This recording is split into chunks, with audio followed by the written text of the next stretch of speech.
Today, I answer your questions. You've tuned in to When Your Mind Becomes the Scene of the Crime podcast.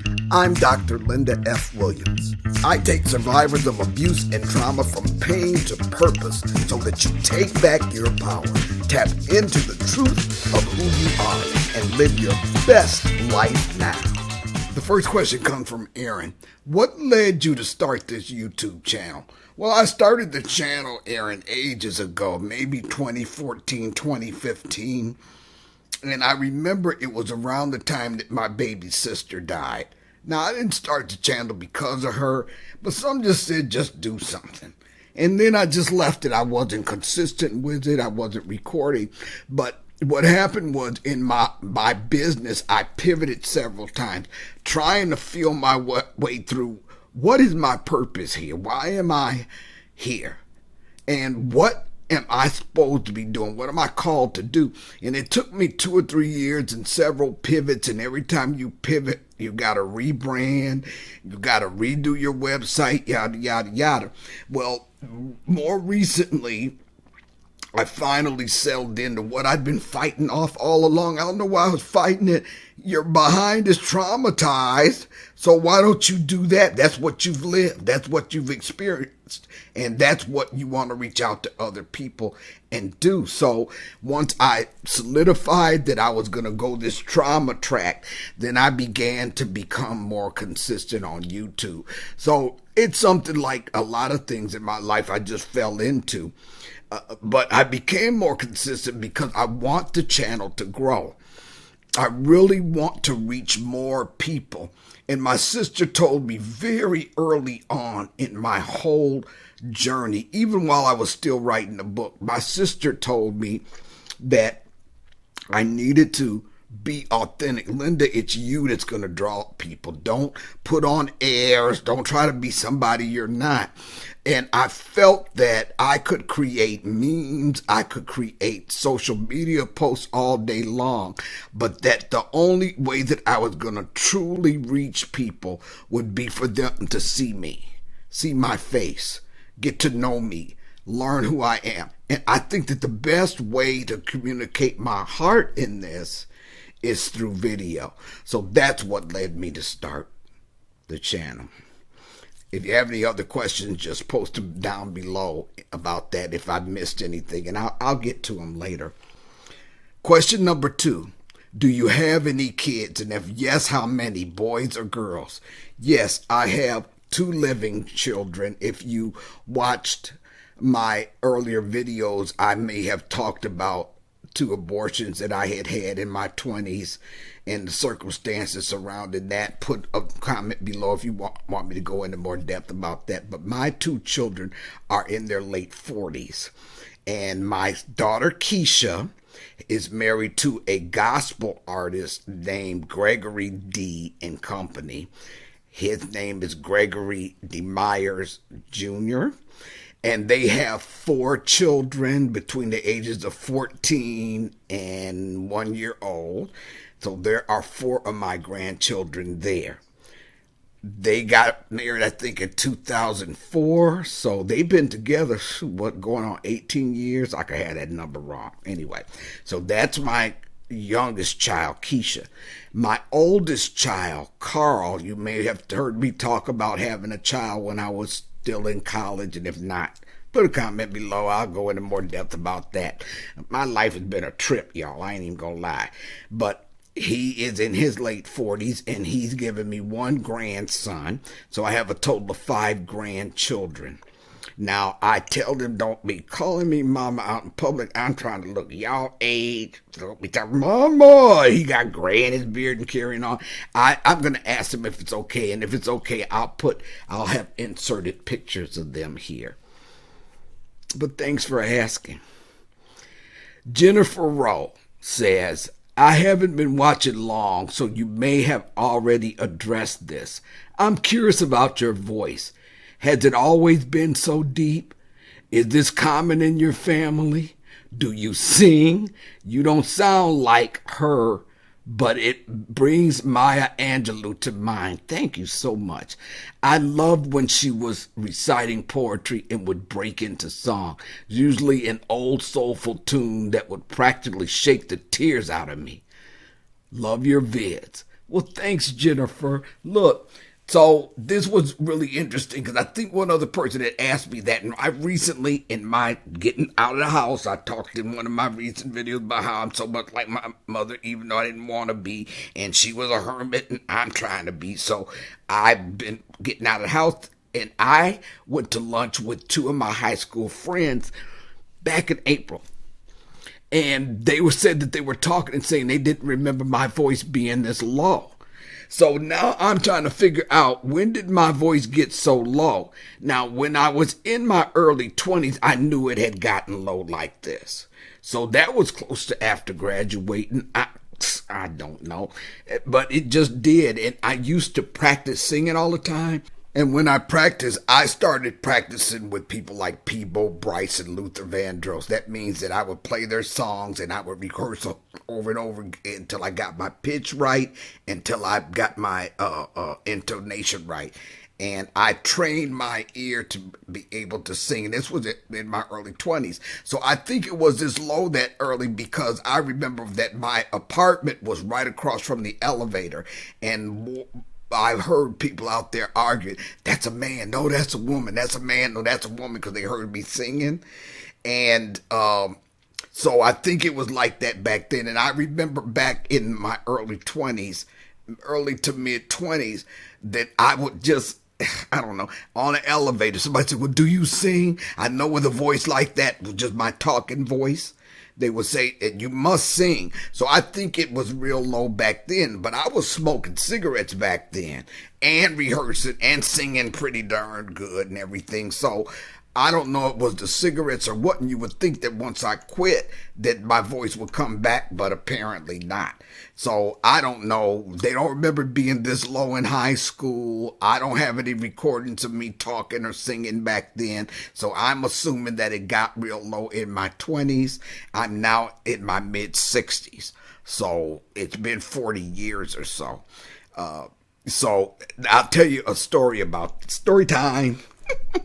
You know, you got one coming. So I used to write for a group called the Shy Lights. In the 70s, they had big hits with Old Girl, Have You Seen Her? I mean, they were really big on the soul music chart. Some of you might remember, For God's Sake, We Got to Get More Power to the People. That's the group that I used to write with. And where am I going with this? Oh, yeah. Okay. So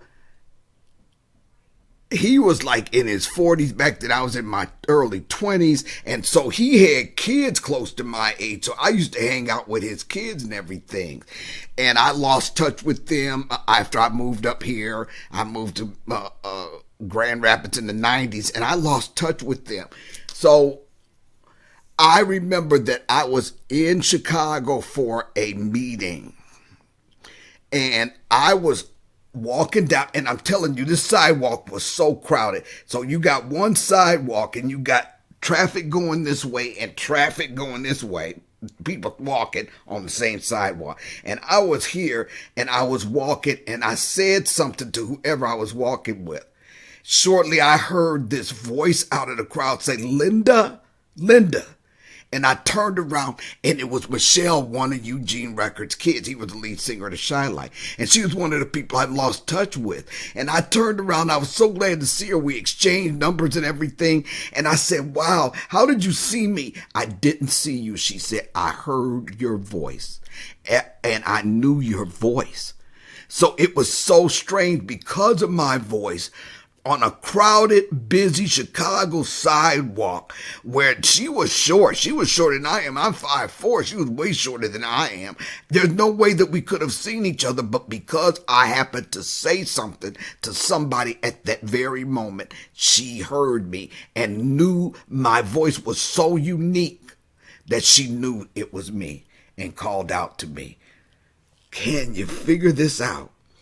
So I've had a lot of problem with my voice. I mean, I went on a national radio tour back here a couple of years ago. I hired a PR person, and she put me out there on a bunch of national shows. And there was my second show was with this group. I don't even remember. I'll tell you what, I'll put a little thumbnail right here of what to look for in the video so that you can hear that exchange with them. But I'm telling you, I got on this thing and they said, well, welcome to the show, Linda. And I said, well, hello, yada, yada, yada. And just crickets, dead silence. Now, you know, ain't supposed to be no dead air. When you're a radio personality, ain't supposed to be no dead air because somebody might be skimming the stations and they're going to go right by your station because they're hearing nothing. And I'm telling you, it was a couple, 3 seconds of dead air.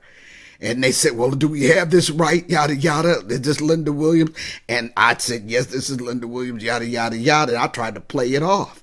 Well, then it got, the kind of halted conversation, and they were trying to find me on the internet. Guys said, well, I can't find you on the internet. I said, well, yeah, Linda F. Williams, and I'm out there. And at some point, they said, are you a transvestite? I was crushed, but I had to put on a good face and handle this conversation because that's what my PR people would expect me to do. And then I told them, no, I'm not a transvestite. I've had 2 kids and I felt every bit of that pain, and I thought we were moving past that into the conversation at hand. And one of them fools said, can I call you Frank? I played it off, yada yada. By the end of that conversation, I owned their behinds, okay?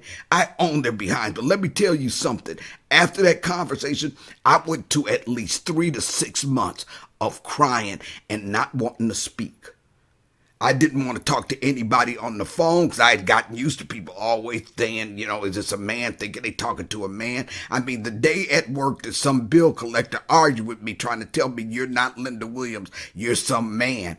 I decided that day I'm going to quit arguing with people. I'll just be that sir, if that's what I got to be, because I don't have to try to explain anything to you. I was devastated after this thing. I'm telling y'all. Okay. And I went through months of wrestling with it. And then my sister told me, people with deeper voices command more attention and they hold people's attention more. That didn't help. That was comforting on some level, but I was so hurt and it wanted me to shrink back. And I'm telling you guys this story because even I am not immune to this mess. And starting back up and getting consistent with YouTube, I had to fight that. I had to fight that tendency to want to hold back. I didn't want to hear another person try to tell me I was a freaking man.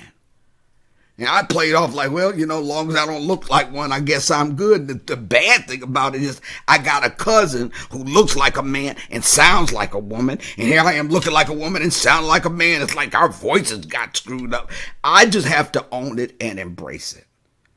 I have to own it and embrace it. It's who I am. And I need to quit shrinking back because I don't want to hear somebody insult me by telling me I'm a freaking man.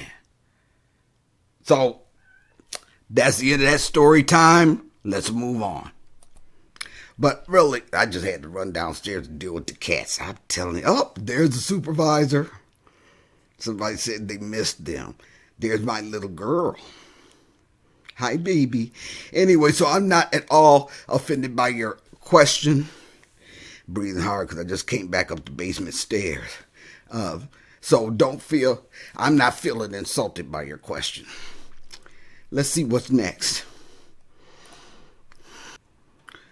Okay, Lisa asks, how long have you been a doctor? I am not a medical doctor. My doctorate is in social work and social policy. But I have an advanced clinical master's degree in psychotherapy. That's also a social work degree. And I have a bachelor's in organizational leadership. It's going to take another whole video for me explaining y'all how that whole dichotomy just twists and turns in my life. I tell you, destiny doesn't look the way you think it will. I finally finished my doctorate in 2019. Whew, that was a trip too, man. I was going to work. I was working full time and trying to get that degree. But here's the clincher. Here's the kicker on that.